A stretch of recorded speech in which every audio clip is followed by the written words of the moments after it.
Hello everyone, welcome to my reading aloud session. Today I'm going to read to you the story The Lighthouse Keeper's Lunch. It is written and illustrated by Rhonda and David Armitage. Okay, here we go.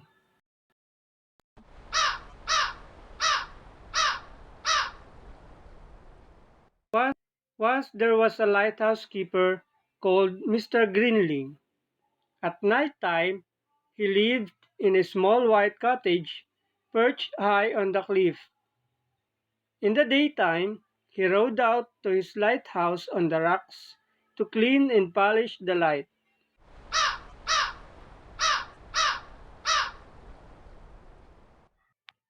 Mr. Grinling was a most industrious lighthouse keeper. Come rain or shine, he tended his light.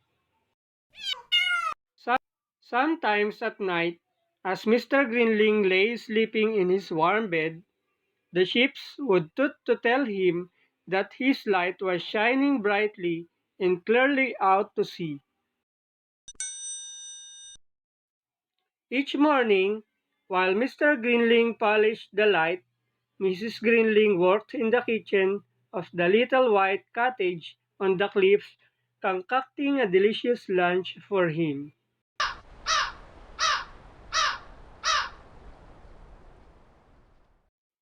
Once she had prepared the lunch, she packed it into a special basket and clipped it onto the wire that ran from the little white cottage to the lighthouse on the rocks. But one Monday, something terrible happened. Mrs. Grinling had prepared a particularly appetizing lunch. She had made a mixed seafood salad, a lighthouse sandwich, cold chicken garni, sausages and crisps, peach surprise, iced sea biscuits, drinks, and assorted fruit. She put the lunch in the basket as usual and sent it down the wire. But the lunch did not arrive.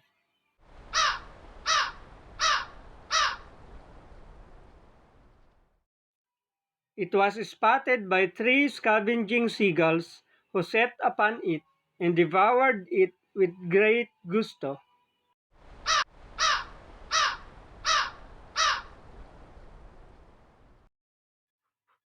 "Clear off, you varmints!" shouted Mr. Grinling, but the seagulls took not the slightest notice. "This is an excellent peach surprise, boys. She's a great cook, Fred. Scrumptious lunch."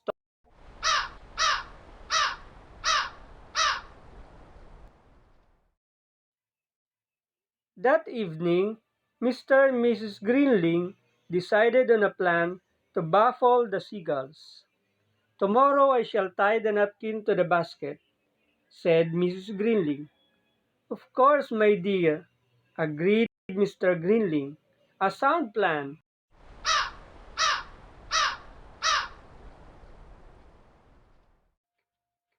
"They'll have to try harder than this to stop us, Bert."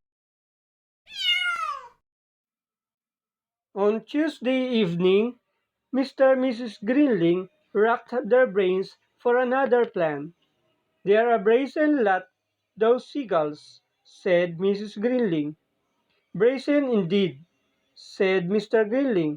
"What shall we do?" "Our cat does not like seagulls," said Mrs. Grinling. "No, my dear," said Mr. Grinling. "Hamish is an accomplished seagull chaser." "Of course," exclaimed Mrs. Grinling. "Tomorrow Hamish can guard the lunch." "A most ingenious plan," agreed Mr. Grinling. Hamish did not think that this plan was ingenious at all. He spat and hissed as Mrs. Grinling secured him in the basket. There, Hamish," said Mrs. Grinling consolingly. "I'll have have a taste of hearing waiting for you when you arrive home. Sadly, Flying did not agree with Hamish. His fur stood on end when the basket swayed. His whiskers drooped when he peered down at the wet blue sea, and he felt much too sick even to notice the seagulls, let alone scare them away from the land.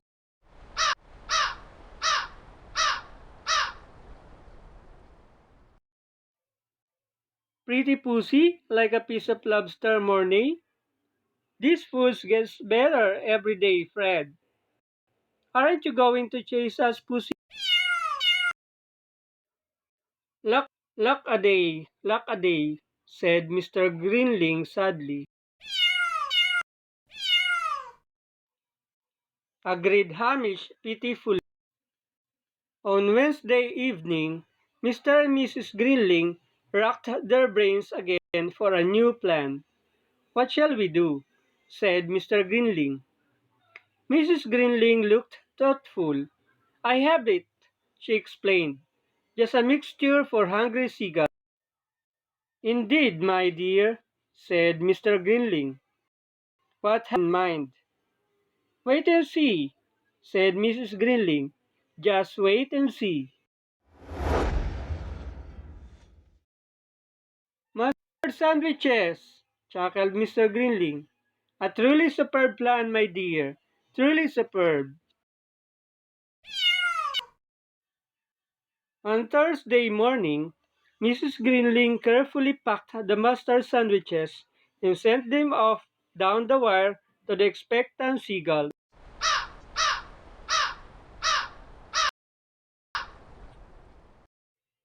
Yuck! Oh, ah! On Friday, Mrs. Grinling repeated the mustard mixture.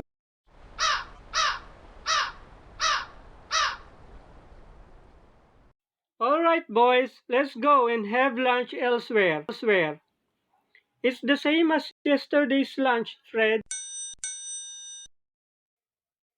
So on Saturday, up in the little white cottage on the cliffs, a jubilant Mrs. Grinling put away the mustard pot before she prepared the scrumptious lunch for Mr. Grinling. While he waited for his lunch down in the lighthouse on the rocks, Mr. Grinling sang snatches of old sea chanties as he surveyed the coastline through his telescope.